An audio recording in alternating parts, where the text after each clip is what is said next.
Hello there and welcome to the Glow Up Method. This is the place, this is the space where we discover who it is we are, we pursue a life that makes us proud, and we give and share our joy with others as well. Hello there, I am so blessed, honored, and grateful to be here.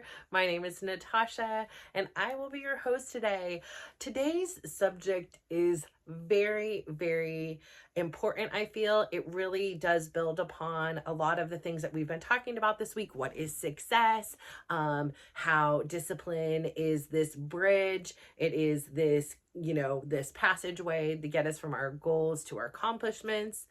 And then I want to break that down. So, sometimes we're sitting here and we're doing our life, and suddenly it feels like we're doing things, but we're not seeing results. And that gets really draining. It's really tiring, right? Like this morning, I go to the gym. It's not like because I went to the gym once that all of a sudden I don't get on a scale. But let's say if I did get on a scale, I'm not going to drop 100 pounds. And like there's not going to be a significant change. But what I want to remind you is what the glow up is all about. It's not taking one giant leap. It's all about all those little steps in between. And so I really want you to be in this habit of showing up for yourself, even if you don't want to. Yes, in the beginning, motivation is great. It's this like spark, it's excitement, it's all these things, but those sparks fade out. I want you to think of your discipline, your showing up for yourself, more like a fire, like wood, where it is long lasting and is there and it is stable. Everything that we're doing, I love to garden. I love being out in the garden. Right now is like one of my peak optimal times. There's so many different colors and textures and plants and birds and insects and warmth. And I really love this time of year. It has been like I get to enjoy all the work, all the labor, like everything is aligned, right? The sun is just right. The watering is just right. Like everything has made it so I can enjoy literally sit back and smell the frickin' roses, right? So I want you to think about it. So when my garden begins, oftentimes I put seeds out, right? Sometimes I put seeds, sometimes I cheat and somebody else put the seeds and I'm just going to run into the, nursery and buy some flowers. But let's say, for example's sake, we're going to plant a seed. And I love sunflowers. There's just something so vibrant, so yellow. I also love dahlias and zinnias and bougainvillea. So let's just take whatever it is. And maybe, you know what? Maybe you are not a flower person. Maybe you love growing herbs like basil and cilantro, or perhaps you really like to grow vegetables, like something like my auntie. She was like, I'm not wasting water on flowers that are gonna die. I want a vegetable garden. I want to be able to be like a farmer, and her neighbors, she would say, I'm growing the cucumbers and zucchini, you're growing peppers, let's barter. So, they would share their crops with each other. It was actually very cool.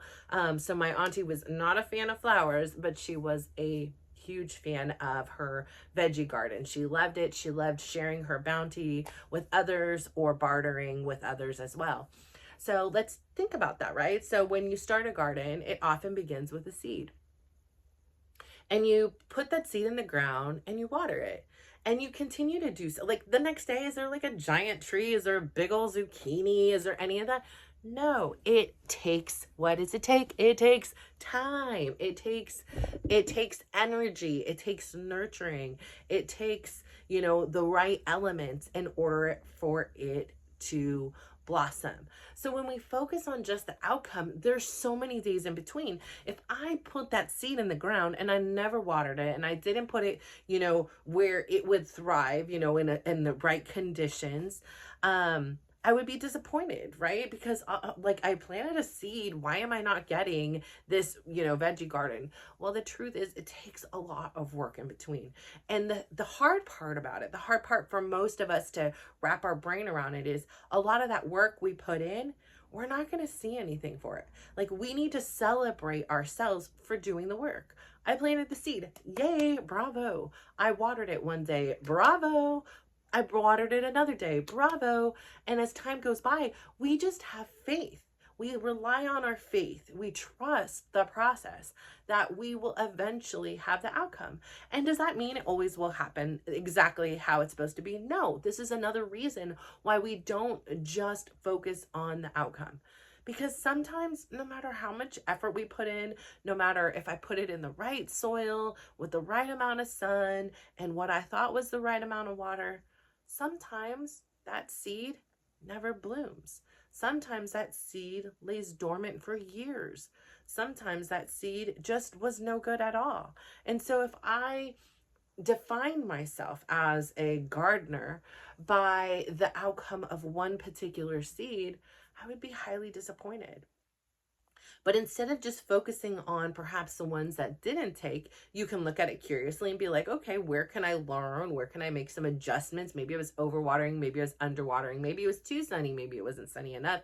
Maybe the soil's pH levels were just not suitable for this particular vegetable, fruit, flower, or herb or tree, whatever it may be. And so I really want you to get in this habit of thinking about putting in the work. And just because you put in the work, it doesn't mean you're going to get any result you want. And it does not mean you're going to get a result right away. I mean, you think about it. Any Olympic athlete, any athlete you see on TV, how about if you love music, anybody who's, a clarinetist and, they're in a symphony. It didn't happen overnight. They literally didn't pick up the clarinet and then next thing you know, they are, in some kind of Utah symphony. They did not, okay, there are some prodigies. I know some outliers, but for the majority of us, it took work, right? If you watch basketball and you were a fan of Steph Curry on the Warriors, who I adore just because I'm not a big, I don't follow them like to a T or anything like that, but I think he's a great person. And so I like rooting for him, what I'm aware of and what's out there. I love his work ethic. And it shows, right? Like he has put in that work. He has put in hours and continues to. It's not like, oh, now I've reached this elite level and I can stop doing the work. No, he works just as hard as he did in the beginning. He does have momentum and he has confidence that, he's going to be able to get, the results he wants, because he's been able to do it. But it doesn't mean you take your foot off the pedal. It doesn't mean you slow down now. You keep working at it. So a lot of life is work, right? And a lot of us don't want to work all the time. And a lot of us, when we do work, we expect to get something out of it. If we go to work, we expect to get a paycheck. If we go to work, we expect that there's like an exchange, right? And so what I really want you to start focusing on is the exchange isn't going to come out externally. The energy exchange is within you and your soul. It is knowing that you did it, even though you didn't want to. Some days going to the gym is a little more difficult. And some days doing the activities while in the gym is a little more difficult. And some days it's a lot easier than others. And life is so multifaceted, right? There's so many different things happening. Your sleep, your food, your lifestyle, your family, your work, your friends. There's so many different things that impact how you show up each and every second of every single day. And so I really want you to just honor who you are. And if there's something you want, be excited to do the work. That is the energy exchange. You get to do that.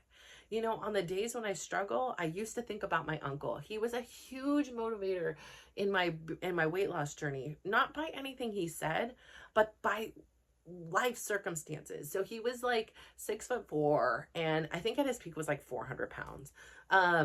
And, he had for like his 50th birthday, had really wanted to lose weight. So he started to embark on like a walking journey. He studied, he was such a smart man. He studied Arnold Schwarzenegger. He studied all these different things, but he came up with his own thing. The foundation of his weight loss was definitely movement, and it was light movement. All he did was walk. And honestly, he didn't even have weights. He would grab cans of food and he would go walk the neighborhood. And he said, and I was like in that phase, like, what do people say? Like, that's embarrassing, you know, because him and I are 26 years apart. Um, and I would be like, oh my gosh, I was such in this phase, like, oh my gosh, judgment, people thinking why I'm all walking around with cans, you know, because he was encouraging me to try something like that. And I was like, no, that's not gonna happen. Now I would. Not, but then I was not ready to receive that.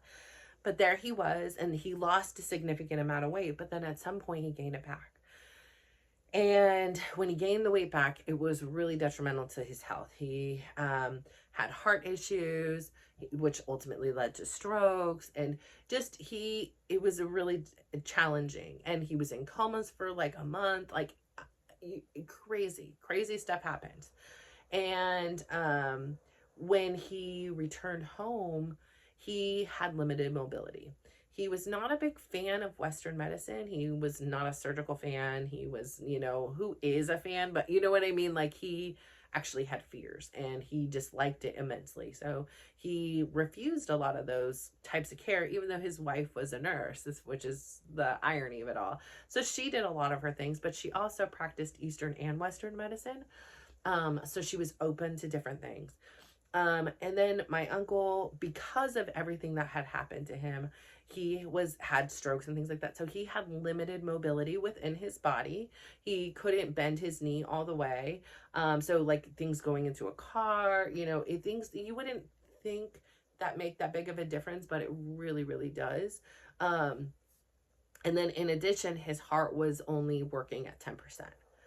So those two factors, right? You get up, you can't really use your legs as much. And when you do, he would be out of breath just taking like 10 steps. So when I began my health journey, it was really with this reflection. I was really in this place where I had my uncle and auntie who had made so many personal sacrifices, which felt like to me, like I felt like I was a burden.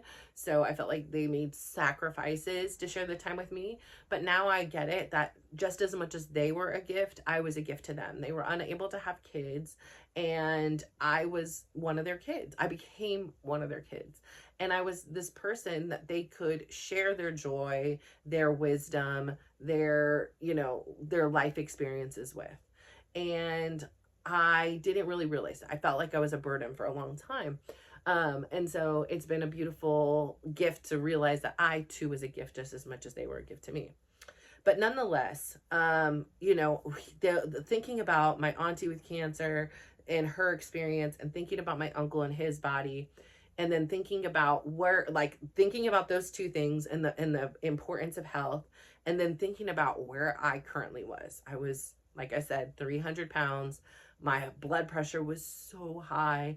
I felt uncomfortable all the time in my skin. I had fatty liver disease, non-alcoholic fatty liver disease. I was pre-diabetic. My cholesterol was starting to get high. Like anything that, you know, are those precursors for, you know, health and are often associated with obesity or morbid obesity. In my case, was I had them, right? Everything hurt, right? It just hurt to walk up the stairs. I was out of breath.